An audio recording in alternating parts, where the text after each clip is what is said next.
চলবে লড়াই করে বাঁচতে চাই, লড়াই করে বাঁচতে চাই।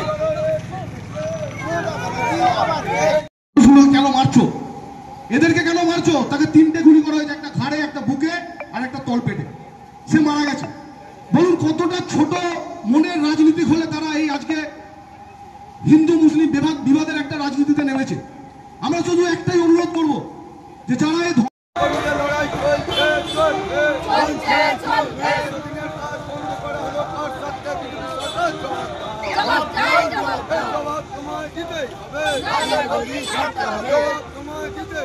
কাশ্মীরে জঙ্গি হামলা মানছি না, মানবো না, দেশের নিরাপত্তা ব্যবস্থা কোথায় গেল? বিজেপি সরকার জবাব দাও। কাশ্মীরের নিরাপত্তা ব্যবস্থার কি অবস্থা? বিজেপি সরকার জবাব দাও। বিদেশের মাটি থেকে জঙ্গি ঢুকলো কি করে কাশ্মীরে? বিজেপি সরকার জবাব দাও। জবাব তোমায় দিতেই হবে, জবাব তোমায় দিতেই হবে। কাশ্মীরে আক্রমণকারী বিজেপি জবাব দাও। জঙ্গি হামলা হলো কি করে? বিজেপি সরকার জবাব দাও। কিন্তু তারাও জীবন দিয়ে প্রমাণ করে দিল যে ভারতবর্ষের স্বাধীনতার জন্য আমরা ঐক্যবদ্ধ।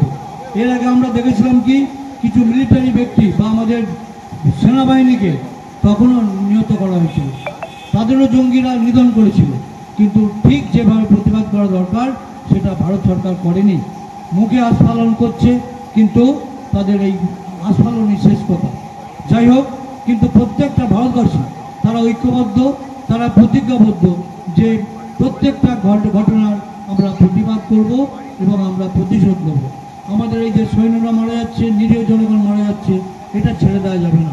এখানে যে উপস্থিত আছে তাদের প্রত্যেককে আমি ধন্যবাদ জানাই। বিশেষ করে যে সমস্ত ভাই বোনেরা সামনে বসে রয়েছে তাদের ঘরে আমি ধন্যবাদ জানাই, কারণ অনেক বিকেল থেকে তারা প্রস্তুতি নিয়ে এখানে এসেছে।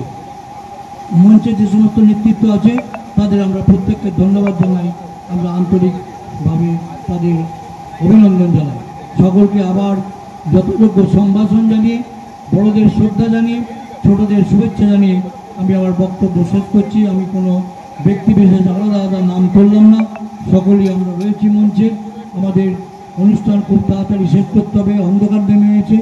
সকলকে আবার ধন্যবাদ জানিয়ে, পরিবারের যে নিহতদের পরিবারের সমবেদনা জানিয়ে ভারত সরকারের কাছে আমরা এর প্রত্যুত্তর আশা করে আমি আমার বক্তব্য শেষ করছি। জয় হিন্দ, বন্দে মাতরম, তৃণমূল কংগ্রেস জিন্দাবাদ, মাননীয় মুখ্যমন্ত্রী মমতা ব্যানার্জি জিন্দাবাদ, অভিষেক ব্যানার্জি জিন্দাবাদ, জয় বাংলা।